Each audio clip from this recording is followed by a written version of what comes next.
Hi hello friends, എല്ലാവർക്കും നമസ്കാരം. Welcome back to my channel. ഇന്ന് ഞാൻ വന്നിരിക്കുന്നത് ഒരു തീയലിൻ്റെ റെസിപ്പിയായിട്ടാണ്. എരിവും പുളിയും പിന്നെ കുറച്ചധികം കയ്പൊക്കെ ആയിട്ടൊരു തീയലാണ്.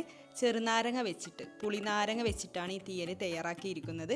അപ്പോൾ വീഡിയോ കാണുക. ഇഷ്ടപ്പെടുകയാണെങ്കിൽ ലൈക്ക് ചെയ്യണം, ഷെയർ ചെയ്യണം, പിന്നെ ട്രൈ ചെയ്ത് നോക്കുകയും വേണം. നമുക്ക് വീഡിയോയിലേക്ക് കിടക്കാം. ആദ്യം നമുക്ക് തേങ്ങയൊന്ന് വറുത്തെടുക്കണം. ഞാനിവിടെ 1 കപ്പ് തേങ്ങ ചിരവിയതാണ് എടുത്തിട്ടുള്ളത്. അതിലേക്ക് കുറച്ച് കറിവേപ്പില ചേർത്ത് കൊടുക്കാം. പിന്നെ ചുവന്നുള്ളി ചേർത്ത് കൊടുക്കണം. 3 ചുവന്നുള്ളി ചെറുതായി അരിഞ്ഞത് ചേർക്കാം. എന്നിട്ട് മീഡിയം ഫ്ലെയിമിലിട്ടുകൊണ്ട് വറുത്തെടുക്കണം. ഈ സമയത്ത് ഓയിലൊന്നും ഒഴിച്ചു കൊടുക്കുന്നില്ല. ഓയിൽ ഒഴിക്കാതെയാണ് വറുത്തെടുക്കുന്നത്. തേങ്ങയൊന്ന് ഡ്രൈ ആക്കി എടുക്കാം.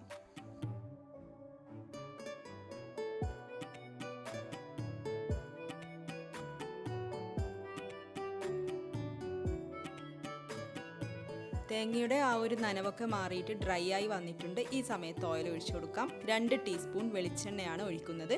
വീണ്ടും നമുക്ക് വഴറ്റിയെടുക്കാം. അപ്പോൾ മീഡിയം ഫ്ലെയിമിലിട്ടുകൊണ്ട് വറുത്തെടുക്കാം.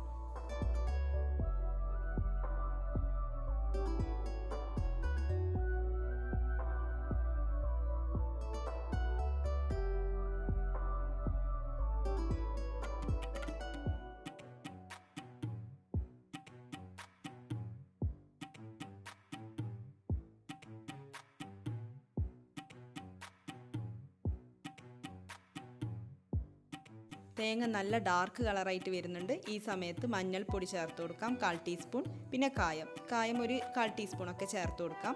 വീണ്ടും വഴറ്റിയെടുക്കാം. കരിഞ്ഞു പോകാതിരിക്കാൻ വേണ്ടിയിട്ട് ശ്രദ്ധിക്കണേ.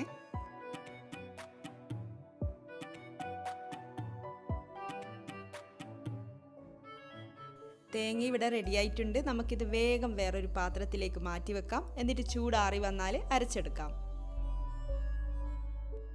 ഇവിടെ 2 ടേബിൾ സ്പൂൺ വെളിച്ചെണ്ണ ചൂടായിട്ടുണ്ട്. ഇനി ഇതിലേക്ക് കടുക് ചേർത്ത് കൊടുക്കാം. 1 ടീസ്പൂണൊക്കെ കടുക് ചേർക്കാം. കടുക് പൊട്ടിയാൽ കറിവേപ്പിലയും വറ്റൽമുളകും ചേർത്ത് കൊടുക്കാം. പിന്നെ ഉലുവ ചേർക്കണം, 1/4 ടീസ്പൂണൊക്കെ മതിയാവും. ഇനി ഇതിലേക്ക് വെളുത്തുള്ളിയും പച്ചമുളകും ചുവന്നുള്ളിയും ചേർത്ത് കൊടുക്കാം. 3 ചുവന്നുള്ളി, 4 പച്ചമുളക്, 8 അല്ലി വെളുത്തുള്ളി. ഇതൊക്കെ ചെറുതായിട്ട് അരിഞ്ഞതാണ്. ഇനി ഇതൊക്കെ ചേർത്തിട്ടൊന്ന് വഴറ്റിയെടുക്കാം.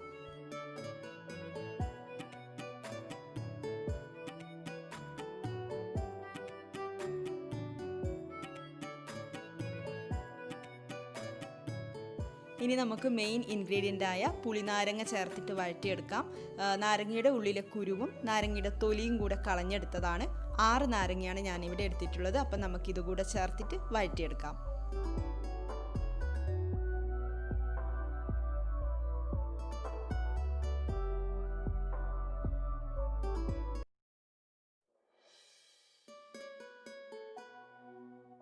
നാരങ്ങ ഇവിടെ വെന്ത് വരുന്നുണ്ട്. ഈ സമയം നമുക്ക് 2 ടീസ്പൂൺ മല്ലിപ്പൊടി ചേർത്ത് കൊടുക്കാം. പിന്നെ ഒരു 2.5 ടീസ്പൂൺ മുളക് പൊടി ചേർത്ത് കൊടുക്കാം.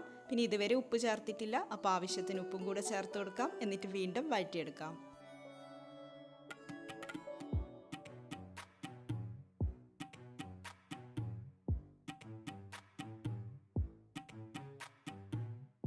ഇനി നമുക്ക് പുളിവെള്ളം ഒഴിച്ചു കൊടുക്കാം. ഇതൊരു നെല്ലിക്ക വലിപ്പത്തിലുള്ള പുളി 1/2 കപ്പ് ചൂടുവെള്ളത്തിൽ കുതിർത്തി വെച്ച് പിഴിഞ്ഞെടുത്തതാണ്.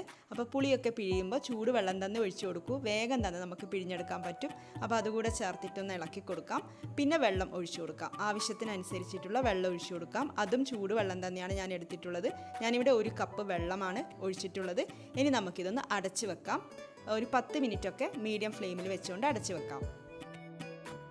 10 മിനിറ്റ് കഴിഞ്ഞു. ഇവിടെ ഇതിപ്പോൾ നന്നായിട്ട് തിളച്ചുകൊണ്ടിരിക്കുന്നുണ്ട്. ഇനി നമുക്കിതിലേക്ക് നേരത്തെ വറുത്തരച്ച തേങ്ങ ചേർത്ത് കൊടുക്കാം.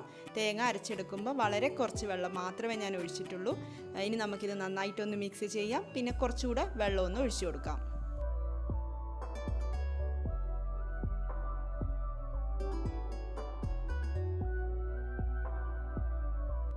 ഇനി നമുക്ക് വെള്ളം ചേർത്ത് കൊടുക്കാം. ഇതുപോലെ ചെറിയൊരു കഷ്ണം വെള്ളം മാത്രമാണ് ഞാൻ ചേർക്കുന്നത്. അപ്പോൾ പറഞ്ഞല്ലോ, ഇത് കുറച്ച് കയ്പൊക്കെയുള്ള ഒരു തീയലാണ്.